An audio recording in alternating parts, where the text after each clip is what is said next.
Hello student, welcome to Atul education. तो student, इस video के अंदर हम लोग देखेंगे टीवाई बीकॉम सेम 5 का टाइम टेबल और आपके पास सेमेस्टर 5 के स्टडी के लिए क्या स्ट्रेटजी होना चाहिए। आपके पास अभी भी 20 से 22 दिन बचा हुआ है। यदि फर्स्ट पेपर की बात करें तो फर्स्ट पेपर आपको 27 का है और आज के दिन आपको 4 तारीख हो गया। तो यदि हम लोग ऐसे देखें तो 23 डेज है, बट एक दिन तो आपके एग्जाम ही रहने वाले हैं, तो हम लोग 20 से 22 दिन फिर भी पकड़ के चलते हैं। तो ऐसे में यदि आपको एटी केटी लगा है तो आपके पास क्या स्ट्रेटजी होना चाहिए, मैं आपको इस वीडियो के अंदर बताऊंगा और साथ में टाइम टेबल के ऊपर भी डिस्कस करेंगे। कौन से पेपर में आपको एटी केटी के लिए कहां पर आपको गैप मिला हुआ है, कहां पे आपके रेगुलर एग्जाम है और किस तरीके से आपको एग्जाम के प्रिपरेशन करने हैं।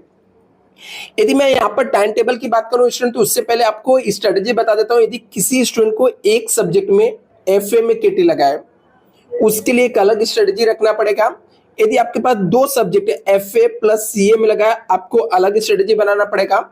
आपको ऑल सब्जेक्ट में एटी केटी है तो आपके पास सेपरेट अलग स्ट्रेटजी होना चाहिए। और आपको यदि 3 सब्जेक्ट 4 सब्जेक्ट में, क्योंकि एटी केटी के एग्जाम इसमें कुछ भी पॉसिबिलिटी है, हो सकता है।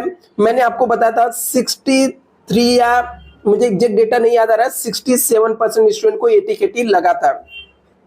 उसमें से बहुत सारे स्टूडेंट ने रिवैल्यूएशन में डाला, जो कि मैं आपको टाइम टू टाइम अपडेट किया। आई थिंक बहुत सारे स्टूडेंट ने पास भी हो गए रहेंगे।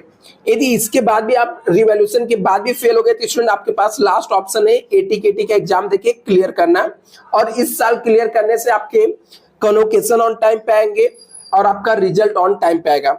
और स्टूडेंट, आप लोग के इतने सारे स्टूडेंट के मैसेज आ रहे थे और इतने सारे स्टूडेंट के एटी केटी है, इसलिए आप लोग को फास्ट ट्रैक क्रैश कोर्स में लेकर आया हूं स्टूडेंट, जिसके अंदर आपको बहुत ही मिनिमम चार्जेस है। ₹600 में पर सब्जेक्ट आपको पूरे सब्जेक्ट पढ़ा के मिलेंगे स्टूडेंट। मींस आपको फाइनेंशियल अकाउंटिंग, यदि आपने फाइनेंशियल अकाउंटिंग में केटी लगा तो इसके लिए आपको सिर्फ ₹600 फीस पे करना है, जो कि आपने देखा रहेगा स्टूडेंट। आपके टेक्स्ट बुक का चार्जेस 350 है, एटी केटी का फीस का चार्जेस 350 है। यदि आप दोनों मिला लेते तो उससे भी कम चार्जेस में मैं आपको पूरे सब्जेक्ट के लेक्चर आपको देने वाला हूं, नोट्स आपको देने वाला हूं, क्रैश कोर्स के थियरी क्वेश्चन के नोट्स देने वाला हूं और साथ में इसके ऑब्जेक्टिव क्वेश्चन के पीडीएफ देने वाला हूं। और साथ में आपको लाइव लेक्चर भी मिलेगा और 100% पोर्शन पढ़ा के मिलेगा। यदि स्टूडेंट इस कोर्स में आप ज्वाइन करना चाहते हो, इनरोल करना चाहते हो, ये ऑफर सिर्फ और सिर्फ 2 दिन के लिए, क्योंकि टाइम ही बहुत कम बचा हुआ है स्टूडेंट। तो आप लोग मुझे व्हाट्सएप पे मैसेज कर सकते हो 9820827674 पे। अभी हम लोग यहाँ पर देखेंगे कि कौन से सब्जेक्ट का एग्जाम कब कब होने वाला है। तो यहाँ पे हम लोग देखते हैं अभी आपके पास स्ट्रेटजी क्या होना चाहिए। पहले पेपर की बात करते हैं तो फर्स्ट पेपर आपका फाइनेंशियल अकाउंटिंग है। तो यदि आपको एक से ज्यादा सब्जेक्ट में केटी है तो मैं लास्ट के 7 डेज आपको बोलूंगा कि फाइनेंशियल अकाउंटिंग पे आपको देना है। यदि आपको एक से ज्यादा सब्जेक्ट में एटीकेटी है तो, यदि आपको ज्यादा सब्जेक्ट में एटीकेटी नहीं है, सिर्फ आपको फाइनेंशियल अकाउंटिंग में एटीकेटी है, तो आपको आज से ही स्टडी करना स्टार्ट कर देना है। और हर एक चैप्टर के फाइनेंशियल अकाउंट के हर एक चैप्टर के एटलीस्ट 4 क्वेश्चन आपको सॉल्व करने हैं। वो 4 क्वेश्चन कौन से रहेंगे? अलग अलग टाइप्स के, मतलब सेम टाइप्स के आपके 4 क्वेश्चन नहीं सॉल्व करने हैं, अलग अलग टाइप्स के एक क्वेश्चन क्या करने हैं, सॉल्व करने हैं आपको। ऐसे ही क्या करना है, यदि किसी भी मान लो जैसे इन्वेस्टमेंट अकाउंटिंग की बात करते हैं, इसमें 2 टाइप्स के शेयर्स के डिबेंचर के हैं, तो शेयर्स के 2 टाइप्स के सम सॉल्व करो और डिबेंचर के भी 2 टाइप्स के सम सॉल्व करो। 4 सम हो गया। बाय बैक है आपके चैप्टर, इसके अंदर भी आपको 2 टाइप्स के सम है, तो 2 टाइप्स के आप सम सॉल्व करो, fully paid up, partly paid up. साथ में उसके अंदर बैलेंस शीट, जनरल एंट्री, ये सब जो और कुछ है वो आपको करना ही है। सेम यदि आपके 2 से ज्यादा सब्जेक्ट में केटी है तो आपको 10 डेज एफए को देना है। 10 डेज, 10 डे में से यदि आप सीए के लिए कम टाइम दोगे तो भी चलेगा स्टूडेंट। 8 दिन देते हो, मान लो आपको कॉस्ट अकाउंटिंग में केटिंग है तो यहाँ पे कॉस्ट शीट कंफर्म आप पढ़ लो। उसके बाद ओवरहेड जो चैप्टर है उसके सम कंफर्म सीख लो। इसके बाद आपको फीफो वेटेज, ये सब चैप्टर आपको अच्छे से कर लेना है। थियरी भी है साथ में, तो थियरी के अभी आपको क्या करना है, आईएमपी क्वेश्चन लेने हैं और वो सब क्वेश्चन आपके थियरी सब्जेक्ट के आईएमपी क्वेश्चन आपको स्टडी करने हैं। बात करें यदि आपके गैप के, तो कोई भी स्टूडेंट यहाँ पे गैप नहीं है।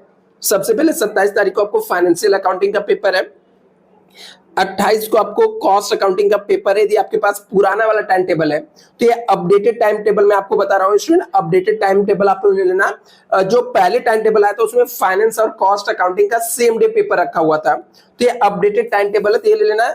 यदि आपके पास ये टाइम टेबल नहीं है तो व्हाट्सएप ग्रुप का लिंक है डिस्क्रिप्शन बॉक्स में, ज्वाइन कर सकते हो स्टूडेंट, वहां पे मैं आपको शेयर कर दूंगा। इसके बाद आपको एक भी दिन का गैप नहीं है कॉस्ट के लिए। इसके बाद आपको गैप आता है 3 मार्च को बिजनेस इकोनॉमिक्स, मतलब इकोनॉमिक्स के लिए आपको एक दिन का गैप शायद से 2 दिन या 3 दिन का मिल जाएगा। जैसे यहाँ पे 28 के बाद है डायरेक्टली आपको 3 तारीख को।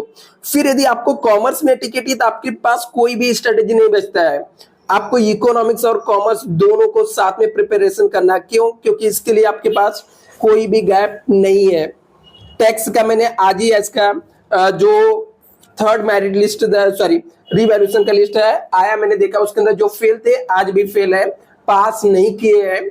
जो कॉलेज लेवल के आपके एक्सपोर्ट के ये सब के पेपर थे जिन्होंने रिवैल्यूएशन में डाला था वो वापस से फेल हो गए हैं। तो आपको ऐसे में ये सब सब्जेक्ट के लिए आपको प्रिपरेशन एडवांस में स्टार्ट कर देना, नहीं वापस से आपके कॉलेज वाले आपको फेल कर सकते हैं। यदि आप फेल होते हो तो उनकी गलती नहीं है, आपने पेपर में नहीं लिखोगे तो आप फेल कर देंगे, क्योंकि यहाँ पर रिवैल्यूएशन में कोई भी फर्क नहीं पड़ा हुआ है स्टूडेंट। यहाँ पर रही बात नेक्स्ट यहाँ पर, तो ये सब सब्जेक्ट के लिए आपके एग्जाम वापस से कॉलेज में होने वाले हैं, लेकिन पेपर जो रहेगा वो यूनिवर्सिटी से ही आएगा। तो इस बार आपको ट्राई करना है कि ये सब चैप्टर को आपको कवर करके पास हो जाना है। इसके अलावा अदर कोई सब्जेक्ट है तो उसके पेपर जैसे मर्चेंट बैंकिंग हो गया, या फिर हम लोग बोल सकते हैं 7 तारीख को कंप्यूटर सिस्टम एंड एप्लीकेशन का है पेपर। उसके बाद 10 तारीख को लेबर वेलफेयर प्रैक्टिस का है। 11 को यहाँ पे देख सकते हैं हम लोग एंटरप्रेन्योरशिप MSSI का पेपर है। इस तरीके से अलग अलग आपके पेपर है। तो इसमें टाइम टेबल को आप लोग फॉलो करिए। कुछ यहाँ पे टर्म्स एंड कंडीशन भी लिखा है, इंपॉर्टेंट नोट्स भी लिखा है। Candidate appear for the examination should be report 20 minutes before the start the examination. Mobile phone, other electronic gadget are prohibited in the examination hall. Changes if any, timetable shall be communicate on the university की website पे कुछ changes रहेगा तो आएगा। तो कुछ भी update आएगा तो इसमें मैं आपको अपडेट कर दूंगा। Thank you so much.